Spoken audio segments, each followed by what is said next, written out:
ଖଣି ସମୃଦ୍ଧ ଅଞ୍ଚଳ ପିଲାଙ୍କୁ ପାଠ ପଢ଼ିବାକୁ କରିବାକୁ ପଡୁଛି ଏବେ ବି ସଂଘର୍ଷ।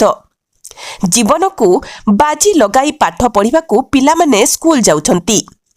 ଦୀପତଳ ଅନ୍ଧାର ଏହି ଉକ୍ତିଟି ଶୁଣିବାକୁ ମିଳେ, କିନ୍ତୁ ଖଣି ସମୃଦ୍ଧ ଜିଲ୍ଲାରେ ଦେଖିବାକୁ ମିଳିଛି ଏହାର ବାସ୍ତବ ରୂପ।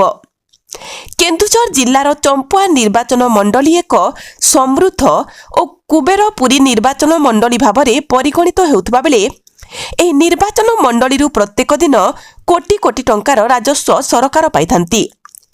କୋଟି କୋଟି ଟଙ୍କାର ରାଜସ୍ୱ ଏହି ନିର୍ବାଚନ ମଣ୍ଡଳୀରୁ ପାଉଥିଲେ ହେଁ ଅବହେଳିତ ଅବସ୍ଥାରେ ରହିଛି ଏହି ନିର୍ବାଚନ ମଣ୍ଡଳୀ। ବିଭିନ୍ନ କଳକାରଖାନା, ବହୁ ସଂଖ୍ୟାରେ ଖଣି ଓ ବଡ଼ ବଡ଼ କମ୍ପାନୀମାନ ରହିଥିଲେ ହେଁ ଲୋକଙ୍କ ଯାଉନି ଦୁଃଖ। ଯୋଡ଼ା ବ୍ଲକ ଅନ୍ତର୍ଗତ ବଲାଣି ବାଲାଗୋଡ଼ା ଦେଇ ଯାଇଥିବା କାର ନଦୀର ଉପରମୁଣ୍ଡ ଗାଁରେ ରହୁଥିବା ଲୋକେ ନାହିଁ ନଥିବା ଅସୁବିଧାର ସମ୍ମୁଖୀନ ହେଉଥିବା ଦେଖିବାକୁ ମିଳିଛି। ଦୁମୁର୍ତ୍ତା, ଶଙ୍ଖଝର, ଚମ୍ପୁଆ ବସ୍ତି ଗାଁ ଲୋକେ ପାଖରେ କାର ନଦୀ ଥିବାରୁ ଉକ୍ତ ନଦୀ ଦେଇ ଆରପାର ଥିବା ଗାଁକୁ ଯା ଆସ କରିବାକୁ ବହୁ ଅସୁବିଧାର ସମ୍ମୁଖୀନ ହେଉଛନ୍ତି। ଏହି ଗାଁର ଅଧିକାଂଶ ପିଲା ବାଲାଗୋଡ଼ା ବଲାଣିରେ ପାଠ ପଢ଼ିବା ପାଇଁ ଯାଇଥାନ୍ତି। ହେଲେ ଏହି କାର ନଦୀ ଥିବାରୁ ବର୍ଷା ଦିନରେ ପ୍ରାୟ 5-6 କିଲୋମିଟର ଦେଇ ଯିବା ଆସିବା କରିଥାନ୍ତି।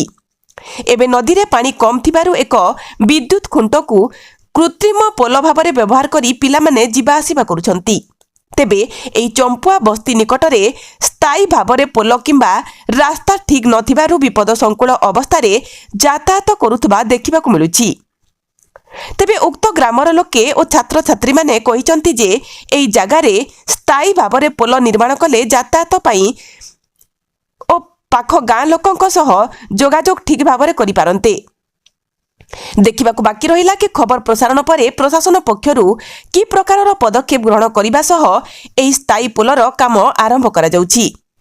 କେନ୍ଦୁଝର ଜିଲ୍ଲାରୁ ସରୋଜ କୁମାର ମହାପାତ୍ରଙ୍କ ରିପୋର୍ଟ। তোমার ঘর কেটি? চম্পা বস্তি স্কুলে পাঠ পড়ো? গভর্নমেন্ট ইউজিএস বালাগড়া। কি ଯିବା ଆସିବା କର ତୁମେ?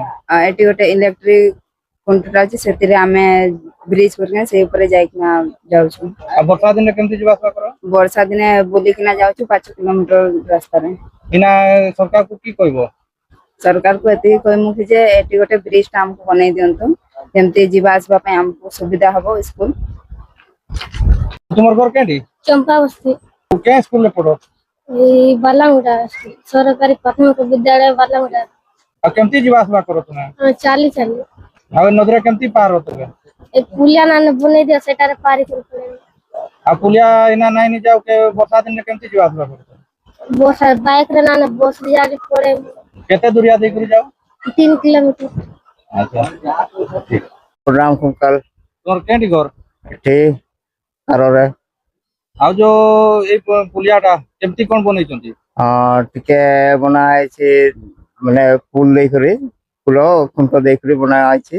ଛୁଆଗା ଯିବା ଆସିବା ଏଠି ତ ସ୍କୁଲ ପିଲା ଆଉ ଯୋଉ ବନ୍ଧୁ ବାନ୍ଧବ ଘର ସବୁ ଅଛି ଏପଟ ସେପଟ। ଆଉ କେମିତି ଯିବା ଆସିବା କର ବର୍ଷା ଦିନରେ?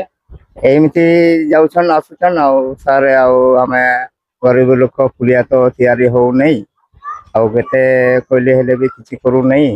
ଏଇ ଟିକେ ପୁଲ ଭାଙ୍ଗି ଯାଇଛି ବୋଲିକରି ସେଇ ପୋଲ, ଇଲେକ୍ଟ୍ରିକ ପୋଲଟା ଭାଙ୍ଗି ଗଲା, ସେଟା ନେଇକରି ଛୁଆଗା ଆସୁଛନ୍ ଯାଉଛନ୍, ସେଟା ରଖିକରି ଆମେ ଯିବା ଆସିବା କରୁଛନ୍। ଆଉ ଛୁଆ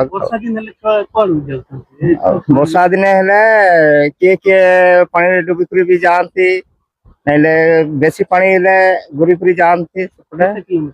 5 କିଲୋମିଟର ହେବ କି 7 କିଲୋମିଟର ହେବ ସାର୍। ଆଉ ଏତେ ତ ଦେଖିନି।